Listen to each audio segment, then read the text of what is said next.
क्योंकि बाइबल कहती है तुम्हारे लिए चरवाहे अपने प्राण से भी ज्यादा तुम्हारे लिए प्रार्थना करते, तुम्हारे प्राणों की रक्षा के लिए वो जागते और प्रार्थना करते रहते हैं। आगे लिखा है जिनको तुम्हारी गवाही देनी होगी। Praise the Lord. तो याद रखिएगा, आपको केवल तन से नहीं बल्कि मन से भी यीशु के करीब आना है। जब आप अपने मन से यीशु के करीब आएंगे, जब आप अपने मन से परमेश्वर की महिमा करेंगे, जब आप अपने मन के द्वारा परमेश्वर के नाम को ऊंचा करेंगे, जब आप मन से कर्म करेंगे, जब आप मन से विश्वास करेंगे, तो आपका छुटकारा है। तो परमेश्वर आपसे कहता है मैं सबसे निचले नरक से तुम्हें छुटकारा देने की सामर्थ्य रखता हूं।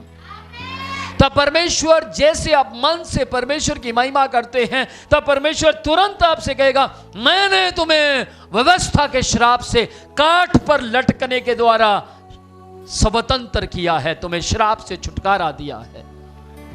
तब परमेश्वर आपसे कहेगा मैंने तुम्हें अंधकार की शक्तियों से यानी शैतान के ताकतों से तुम्हें आजाद किया। तो सोचिए फिर कौन आप पर जादूगरी कर सकता है?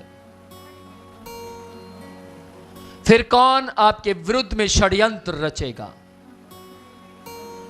फिर कौन आपका विरोधी होगा? क्योंकि परमेश्वर ने आपको सबसे निचले नरक से, सबसे निचले अधोलोक से आजाद कर दिया है। मैं जब अलीगढ़ में गया तो अलीगढ़ में एक बोना नाम का राजा होता है, मर गया वो, लेकिन उसका महल है। पता लगा कि जिस वक्त उसको पकड़ने के लिए उससे ताकतवर लोग आए, तो वो गुफा के अंदर जाता जाता जाता जाता जाता जाता बिल्कुल छोटी सबसे निचली वाली गुफा में चला गया, और अलीगढ़ का वो बोना चोर कभी पकड़ा नहीं गया। लेकिन यीशु आपसे क्या कह रहे हैं? मैं तुम्हें सबसे नीचे की नरक से भी आजाद करता हूं। आमीन। वो चोर पकड़ा नहीं गया, लेकिन यीशु आपके लिए, मेरे लिए सबसे नीचे की नरक में रहने वाले शैतान को भी पकड़ चुके हैं। Praise the Lord. आज जब हम इस ओर आ रहे थे, मैं जब अपने घर से चर्च की ओर आने के लिए तैयार हुआ, तो एक लेडी नीचे से चिल्लाई जोर से, pastor pastor please help me, मेरी सहायता कीजिए पास्टर। तो हमने उनकी ओर देखा कि वो क्यों हेल्प मांग रहे हैं। तो उन्होंने कहा कि मेरे घर में चोर ताला तोड़कर अंदर घुस गया है। और जब मैं नीचे गया तो देखा वो ताला तोड़कर नहीं गया था, ताला खोला भी नहीं उसने, पूरा वो सिस्टम हिला दिया, ताला वहीं था लेकिन कुंडी पूरी खुली हुई थी, और वो अंदर चला गया और अंदर से कुंडी लगा ली। तो मैंने करीब 3 बार उस दरवाजे को थपथपाया, है कौन है, कौन है अंदर? तो अब मुझे तो आवाज नहीं आई, लेकिन वो लेडी को लग रहा था जैसे कोई भाग गया, और वो तुरंत वहां से पीछे की ओर गई। तो मैंने उसको बोला भी कोई और दरवाजा है? हाँ जी पीछे दरवाजा है। तो ठीक है, वो पीछे की ओर जब गए तो जाके देखा तो पीछे का दरवाजा खुला था, और वो चोर वहां से भाग गया। लेकिन उतनी देर में अब मैं उनके लिए जो हेल्प कर सकता था वो था, मैंने पुलिस को कॉल की, पुलिस को बुलाया, और पुलिस वहां पर आई। और जैसे पुलिस आई उससे पहले मैं कुछ हद तक कमरे के अंदर जाकर देख चुका था कि किस तरीके से हालात खराब हैं। पर वो मसीह महिला थी, वो यीशु को मानती थी, और मैंने उससे पूछा कुछ कैश वगैरह अंदर तो नहीं था? जी कैश वगैरह अंदर है, मेरा मोबाइल भी अंदर है। तो मैंने उनको बोला कोई बात नहीं, चिंता ना करो। तो जैसे ही हम लोग पुलिस को बुलाते, पुलिस अंदर जाती है और पता लगता है कि उस बहन का कुछ भी चोरी नहीं हुआ। Praise the Lord. आज मैं आपको बोलना चाहता हूं, बाइबल परमेश्वर का वचन कहता है चोर चोरी करने, घात करने, नाश करने के लिए आता है।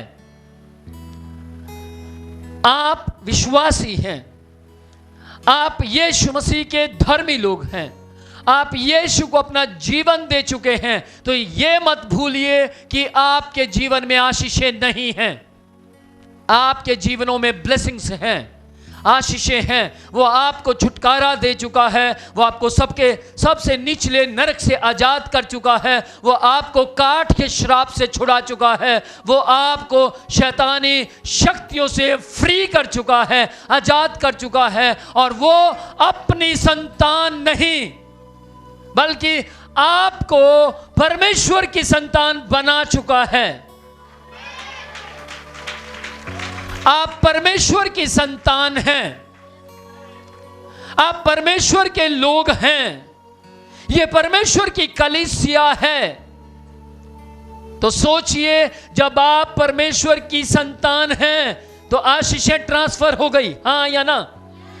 परमेश्वर की आशीषें आपकी ओर बढ़ गई, परमेश्वर का आशीर्वाद आपकी ओर बढ़ गया, परमेश्वर का ग्रेस आपके ऊपर आ गया। अब शैतान चोर बनकर आपके जीवन में से हर वो ताला तोड़ना चाहता है जो ग्रेस में है, हर वो कुंडी खोलना चाहता है जो परमेश्वर के लहू में है।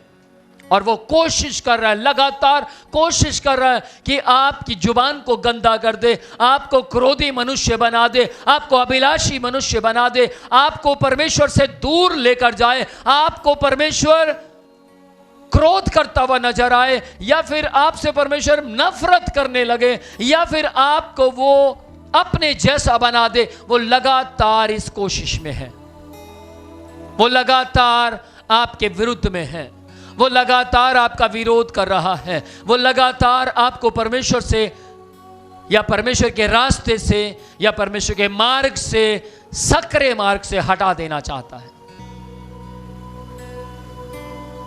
हो सकता है आपने कुछ समय हुआ प्रभु पर विश्वास किया और आप कहते हैं मैं पिछले 6 महीने से बहुत शांति में हूं, परमेश्वर ने मुझे आशीषित किया है। लेकिन 6 महीने आपको प्रभु में हुए हो, चाहे 6 साल हुए हो, चाहे आपको 20 साल हुए हों, चोर चोरी करने, घात करने और नाश करने के लिए रोज आता है। सुबह से लेकर रात के 12 बजे तक ही नहीं, 24 घंटे राउंड लगाता है कि आप में परमेश्वर का वचन है या नहीं, आप परमेश्वर की आज्ञा मानते हैं या नहीं। और जैसे ही वो देखता है ये परमेश्वर की आज्ञा से बाहर हैं, बाइबल कहती है वो शेर के समान इस ताक में रहता है कि इसको फाड़ खाए। आज बहुत से लोग कहते हैं प्रभु परमेश्वर मेरा पैसा फलानी जगह फंस गया है, जैसे वो मिलेगा मैं चर्च के लिए दे दूंगा। अपोस्तल जी आप प्रार्थना कीजिए मेरी 2 अंगूठियां गुम गई हैं, जैसे वो मिलेगी उनमें से एक मैं चर्च के लिए दे दूंगा। अपोस्तल जी आप प्रार्थना कीजिए 4 से 5 लाख रुपया मेरा फंसा हुआ है, आप प्रार्थना कीजिए जैसे वो छुटकारा या छुटकर मेरे पास आएगा वो मैं परमेश्वर को दे दूंगा। ध्यान से सुनिएगा, आपका परमेश्वर ऐसा नहीं है। आप अपने परमेश्वर की पहचान लोगों में गलत लेकर आ रहे हैं। आपका परमेश्वर कहता है, ध्यान से सुनिएगा क्या कहता है। विधवा औरत ने यह नहीं कहा पहले परमेश्वर तू मुझे दे। विधवा औरत के पास जो था उसने परमेश्वर को दिया और वो उसके घर में कभी अकाल नहीं पड़ा। हम बहुत बार बाइबल से बाहर काम करते हैं, बाइबल से बाहर निकल कर चलते हैं, हम बाइबल को छोड़कर उसमें से बाहर निकल कर घूमते हैं। और जितने लोग बाइबल से बाहर निकल कर घूमते हैं, चोर उनके घरों में चोरियां करने के लिए तैयार है। बाइबल परमेश्वर का वचन कहता है एलिया एक विधवा औरत के घर गए और उससे पूछा क्या कुछ है खाने के लिए? उसने बोला जी हाँ है, एक पेड़ा है, मैं उसको बनाऊंगी, आधी मेरा बेटा खाएगा और आधी मैं खाऊंगी, क्योंकि अकाल पड़ा हुआ है, भूखमरी चारों और हम दोनों उसके बाद मर जाएंगे।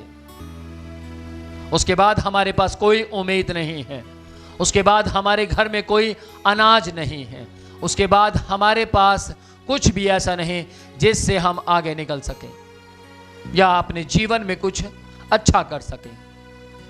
लेकिन एलिया ने क्या कहा? तुम वो पेड़ा, पूरा पेड़ा, आधा आधा नहीं, पूरा मुझे दे दो, मैं उसे खाऊंगा। मेरी चिंता करो, मेरी फिक्र करो। और उस औरत ने बोला ठीक है, फिर मेरे साथ क्या होगा? तब एलिया ने कहा यदि तू मुझे वो खिलाएगी तो मैं तुझे फिर आशीष दूंगा। Praise the Lord. उसने बोला ठीक है, और वो लेकर आती और वो खाता है और आराम से वो अपना पेट भरता है। और उसके बाद कहता है ठीक है, अब जितने भी तेरे घर के अंदर खाली बर्तन हैं, जितने भी बर्तनों में तेरे ब्लेसिंग नहीं है, आशीष नहीं है, वो सब मेरे सामने उठा ला। वो सब लेकर आती है और एलिया उन सारे खाली बर्तनों को ब्लेस्ड करता है। लेकिन ब्लेस्ड करने से पहले एक बात बोलता है, क्या तेरे घर में तेल है? उसने बोला जी हां है, तो वो भी ले आ। एलिया रोटी खा चुके थे, तेल भी मंगवा चुके थे। हो सकता वो औरत सोच रही होगी कैसा आदमी है, लास्ट तेल था वो भी ले लिया। उस समय में लोग तेल कणक बेचकर अपने घर का गुजारा किया करते थे। तेल भी ले लिया और पराठा भी खा लिया। बाइबल कहती है कि एलिया ने उस तेल के ऊपर प्रार्थना की और उंडेलना शुरू किया और सारे बर्तन भरने शुरू हो गए। सारे बर्तन भरने शुरू हो गए, एक बर्तन, दूसरा बर्तन, तीसरा बर्तन, और उसके घर में तेल की कोई कमी ना रही। और बाइबल कहती है एलिया ने कहा सबके घर में क्या हो रहा मुझे नहीं मालूम, लेकिन तेरे घर में अकाल नहीं पड़ेगा। तो याद रखिएगा, परमेश्वर को ये ना कहे परमेश्वर ये मेरा दे दे, वो दे दे, तब मैं दूंगी। लेकिन जो आपके पास है पहले वो परमेश्वर को दीजिए, परमेश्वर आपके घरों में अकाल नहीं पड़ने देगा। आमेन। मैं पिछले समय में एक छोटे बच्चे की गवाही सुन रहा था जिसकी उम्र केवल 18 साल की उम्र है। और उसने कहा परमेश्वर, जब मैं 15 साल का था और मैं फर्स्ट आया था, मेरे पापा ने मुझे अंगूठी दी थी। परमेश्वर, मैं इस अंगूठी को आपको देता हूं। तो पापा ने बेटे को रोका, बेटा ये क्या कर रहे हैं? उसने बोला पापा मैं ये अंगूठी परमेश्वर के लिए बीज रहा हूं। पापा ने बोला तू एक काम कर, अंगूठी मत बीज, परमेश्वर को या चर्च के पादरी को बोल कि हमारा 10 लाख रुपया फंसा हुआ है, वो मिल जाए तो हम 5 लाख परमेश्वर को दे देंगे। तो 18 साल का बेटा बोलता है पापा आप बाइबल से बाहर हैं, आपको बाइबल को पढ़ने की जरूरत है, आपको बाइबल के अंदर आने की जरूरत है। वो 10 लाख हमारी मिस्टेक से फंसा है, हमारी गलतियों से फंसा है। हम अपनी गलतियों का पैसे का इंतजार कर रहे हैं, तो वो पैसा आए या ना आए वो अलग बात है, लेकिन हम परमेश्वर के लिए बीजना बंद नहीं करेंगे। Praise the Lord. उसने बोला पापा आपका 10 लाख जब आएगा तब आएगा, मुझे नहीं मालूम, लेकिन इस वक्त जो हमारे पास है, या ध्यान से सुनिएगा, क्या एलिया को विधवा औरत ने यह कहा फलाने पड़ोसी के घर से हमारी एक मुट्ठी आटा आने वाली है, वो उसका हम बनाकर आपको दे देंगे? या उस औरत ने यह कहा कि सुनो ध्यान से, मैं ना किसी पड़ोसी के घर जाती हूं, उसने मेरा 1 किलो आटा देना है, अगर वो आटा उसने दे दिया तो मैं पराठे ही पराठे, मैं फिर आपको भी दे दूंगी, आप भी खाना और मैं भी खाऊंगी। ऐसा कुछ कहा, लेकिन उस औरत के पास जो था उसने परमेश्वर को दिया। एक औरत यीशु मसीह को मिली, बाइबल कहती है वो औरत वहां बैठी थी और यीशु भी वहां बैठे थे। बाइबल कहती है यीशु मसीह देवड़ी पर बैठे थे और देख रहे थे कौन कितना डाल रहा है। किस किस को सुनाई दिया? कौन कितना बीज रहा है, कौन देख रहा था? ऊंची आवाज में बोलिए। हाँ, कोई पास्टर नहीं था, कोई अपोस्टल नहीं था, कोई प्रॉफिट नहीं था, कोई टीचर नहीं था। समझ पा रहे हैं? वहां पर स्वयं यीशु मसीह बैठकर देख रहे थे कौन कितना डाल रहा है। सबने बढ़ रही थी आशीषें, बिजनेस बढ़ रहा था इसलिए बीज रहे थे। 99% लोग तभी परमेश्वर के लिए बीजते हैं जब पैसा बढ़ रहा होता है, हाँ या ना? लेकिन एक औरत वहां पर आती है, उसका पैसा बढ़ नहीं रहा था, उसका बिजनेस चल नहीं रहा था, उसके बाद जॉबलेस थी वो, और उसने जो था सब कुछ निकाला और यीशु को दे दिया। और यीशु ने कहा इसने सबसे ज्यादा दिया, इसने सबसे ज्यादा दिया। इस बात को हमारा इंडिया मालूम कैसे सोचता है? वो कहता है कि मैं 10 रुपए दूंगा तो परमेश्वर कहेगा इसने ज्यादा दिया। देखो मैं 20 दूंगा, मैंने 100 में से 20 दिए, या 1000 में से मैं 10 रुपए 5 रुपए दूंगा तो परमेश्वर कहेगा इसने ज्यादा दिया। नहीं, आप गलत हैं। बल्कि उस औरत के पास जो था सब दे दिया और वो खाली हो गई। किस किस को सुनाई दे रहा है? जो था उसने सब दे दिया और वो खाली हो गई। तब यीशु ने कहा इसने ज्यादा दिया। Praise the Lord. आज सबसे बड़ी प्रॉब्लम, हम खाली नहीं होते, खाली नहीं होते। हम अपने जीवन में खाली हो जाएं तब यीशु हमें भर देगा। हम अपने मन को खाली करें तब परमेश्वर हमें धार्मिकता का जीवन देगा। हम अपने घरों के अंदर से शैतानी हरकतों को निकालें, अपने घरों को खाली करें तब यीशु आएगा। Praise the Lord. आप अपनी आंखों को शुद्धता के लिए खाली करें तब शुद्धता एंटर करेगी। Praise the Lord. हालेलुया। ध्यान से सुनिएगा, वो औरत छुटकारा पाई हुई थी। यदि आपने छुटकारा पाया है नरक से, यदि आपने छुटकारा पाया है श्राप से, यदि आपने छुटकारा पाया है अंधकार की शक्तियों से, तो आप गए हुए पैसे के वापस आने का इंतजार नहीं करेंगे, बल्कि जो है परमेश्वर के लिए देना शुरू करेंगे। आज यीशु को कहें प्रभु मैं तेरा हूं, मेरा घर तेरा है, मेरा परिवार तेरा है, मेरा जीवन तेरा है, मेरे बच्चे तेरे हैं, मेरा बंगला या मेरी जायदाद तेरी है। और जैसे आप खुदा को कहेंगे, जैसे आप खुदा बाप को कहेंगे खुदा बाप मैं तो तेरा हूं, आशीषों के दरवाजे खोलने शुरू हो। Praise the Lord. क्या आपको विश्वास है? आप कहेंगे जी हां। लेकिन ध्यान से सुनिएगा, कर्म के बिना विश्वास मरा हुआ है, विश्वास के बिना कर्म अधूरा है।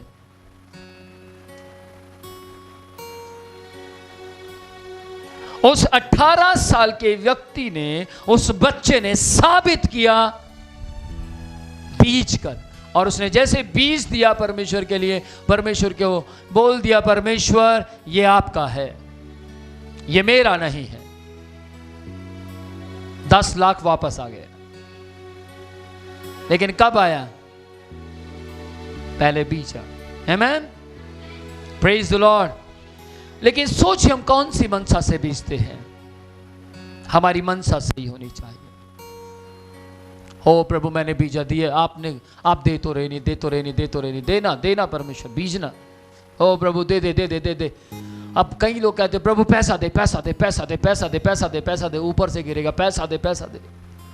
प्रभु कहते हैं मेहनत करने वाले लोगों मेरे पास आओ, मैं तुम्हें आराम दूंगा, तुम पैसा कमाओगे, मैं तुम्हें कमाने की ताकत दूंगा, मैं तुम्हें बुखार नहीं होने दूंगा, मैं तुम्हें टीबी नहीं होने दूंगा, मैं तुम्हें कैंसर नहीं होने दूंगा, मैं तुम्हें अधरंग नहीं होने दूंगा, मैं तुम्हें पैरालाइज नहीं होने दूंगा। Praise the Lord. तुम लगातार कमाओगे, लगातार कमाओगे, लगातार कमाओगे और तुम आशीषित होते जाओगे। Praise the Lord. बाइबल परमेश्वर का वचन कहता है यदि आप आजादी महसूस नहीं करते तो आप अभी भी दंड में हैं। लेकिन यदि आप अपनी शांति, आराम, जय, सुख, मीठी नींद महसूस कर रहे हैं तो आप आजादी के उत्सव में घूम रहे हैं। उत्सव बोले तो फेस्टिवल में हैं। Praise the Lord, hallelujah. वर्तमान संसार से परमेश्वर ने हमें छुटकारा दिया है, बुरे संसार से हमें छुटकारा दिया। गलातियों 1 अध्याय उसकी 4 आयत में लिखा है, उसी ने अपने आप को हमारे पापों के लिए दे दिया।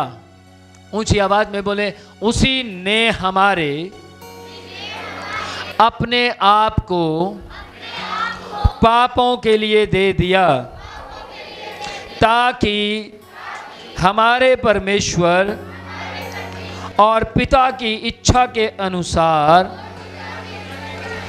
हमें इस वर्तमान बुरे संसार से बचाए।